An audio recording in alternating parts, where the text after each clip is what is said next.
and welcome everyone to the world of Semstar online classes. I am Shubham Chopra, social science teacher. Students, I am again back with your first chapter of history, that is the French Revolution for class 9.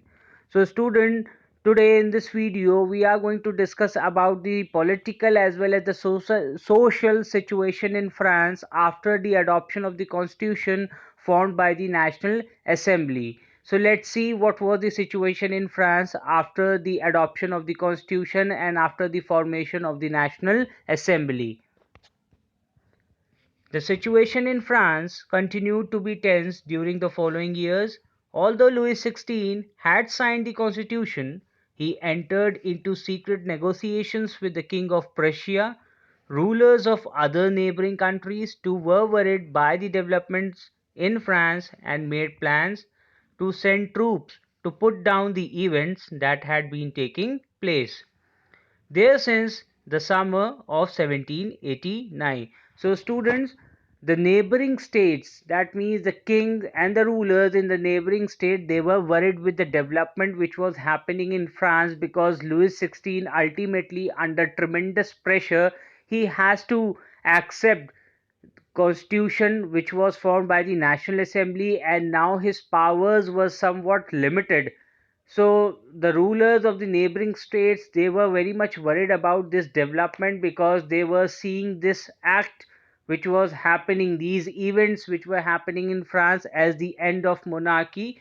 So on the one hand, where Louis XVI actually accepted the constitution under pressure, but on the other hand, what he was doing is that he was getting into secret negotiations with the king, with the neighboring states, that means with the king of Prussia and Austria.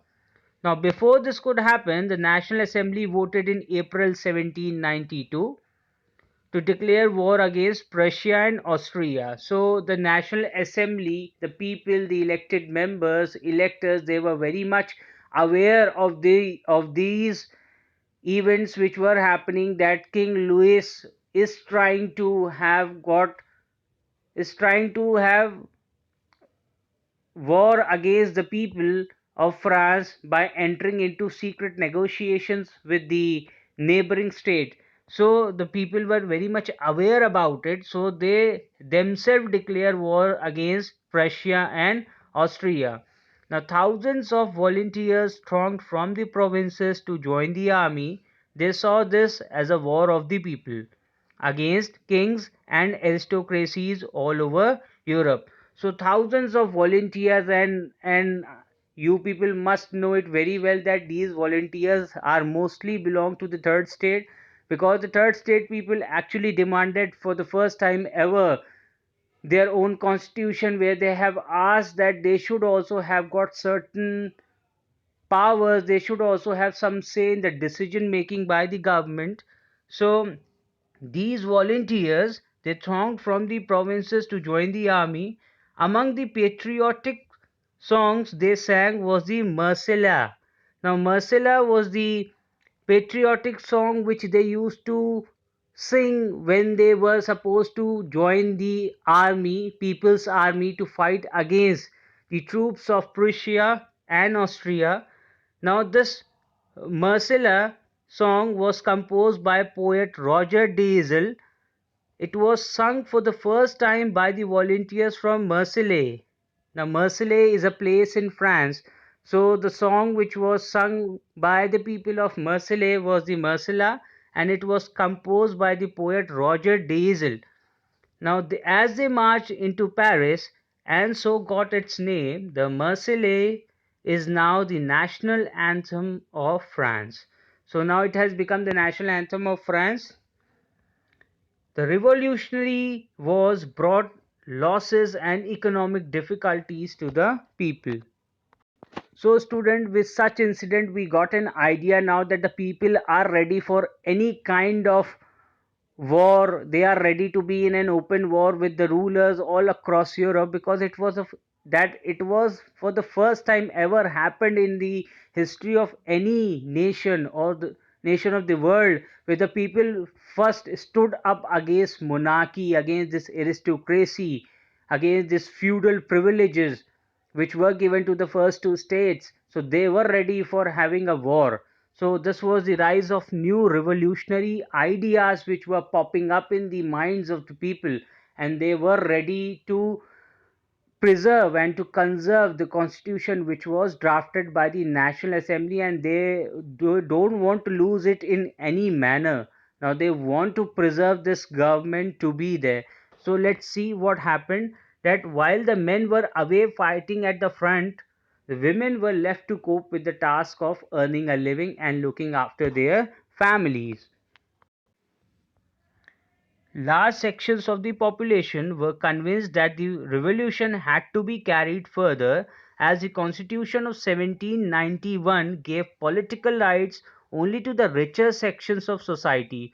So let me remind you students that active citizens and passive citizens, I have told you about it, that the people who has got the right to vote were considered as active citizens, and those who haven't got the right, they were considered as passive. Now what was the criteria of providing them the voting rights was that only men above the age of 25 years and who paid taxes equal to the 3 days wager laborer's wage were allowed to vote. So the voting rights were only provided to the richer section of society. So political club became an important rallying point for people who wished to discuss government policies and plan their own forms of action. But the passive citizens, among the passive citizens now, they also felt like that they should also have got this tendency of now discussing the political topics, means the decision making of the government. They were very much interested, and for the purpose of discussing, these political club emerged in France. Now the most successful of these clubs was that of the Jacobin Club, now which got its name from the former convent of Saint Jacob in Paris. Now women too, who had been active throughout this period, formed their own clubs. The members of the Jacobin Club belonged mainly to the less prosperous section of society. They included small shopkeepers, artisans such as shoemakers, pastry cooks, watchmakers, printers, as well as servants and daily wage workers. Now, their leader was Maximilian Robespierre. Now, student, let me tell you about this Jacobin Club. Now, it consisted of people belonging to the second and the third tier of the third state. That means the poor people, the working class, the peasants, the farmers, the shoemakers, the watchmakers, the printers. Well, these were the people, daily wage workers. Now, these were the people belonging to the lowest section of the society. Now, they formed this club, and to our surprise, their leader was a revolutionary leader, that is the Maximilian Robespierre. Now he invoked the people of the third state to bring a radical change, a complete change in France. So what he did, that in the summer of 1792 the Jacobins planned an insurrection of a large number of Parisians who were angered by the short supplies and high prices of food. So on the morning of August 10, they stormed the palace of Tuileries, massacred the king's guard, and held the king himself as hostage for several hours. So they planned to attack people and to keep them or to keep them as hostage, because the people were angered with the higher prices, they were angered, they were agitated with the inflation. So he provoked the people, he invoked the idea of to bring a revolutionary war, to bring a radical change in the situation of France. So they they killed the guards of the king's palace and kept king himself as hostage. That means they have captured Louis XVI himself and kept him as hostage. Now later the assembly voted to imprison the royal family.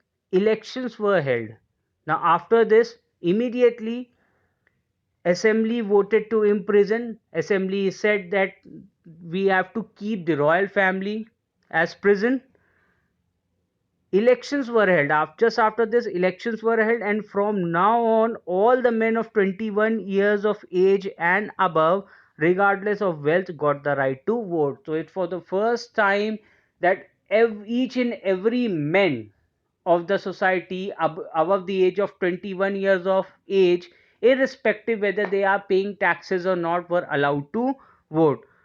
And this newly elected assembly was called convention. So students, this is how France becomes a republic after abolishing monarchy. As just I have told you that he kept king as a hostage, then later on the assembly also supported to keep royal family in prison, then elections were held. People above the age of 21 years of age, men, they were allowed to vote irrespective whether they are paying taxes or not. And this is how the first ever republic government was set up in France, and it was called the convention. So student, as you all know that republic is a form of government where the people elect the government, including the head of the government. So there is no hereditary monarchy in republic, just like our nation where we elect the head of the state directly by the people. He is elected directly by the people. Similarly, for the first ever time in the history, France has got a republic, a government, republic government. Now now, what happened after that is that Louis XVI was sentenced to death by the court on the charge of treason, that means betrayal with his own country. And on 21st January 1793, he was executed publicly at the palace at the Place de la Concorde. The Queen Mary Antoinette met with the same fate shortly after. So the both the king and the queen they were sentenced to death after they were after the court charged them for treason. And this is how this government convention government was set up under the leadership of Robespierre. Now students, we are going to study till here only in this video. In the next video we are going to read about the reign of terror and the about the Robespierre's policies. Till then, keep learning, keep watching.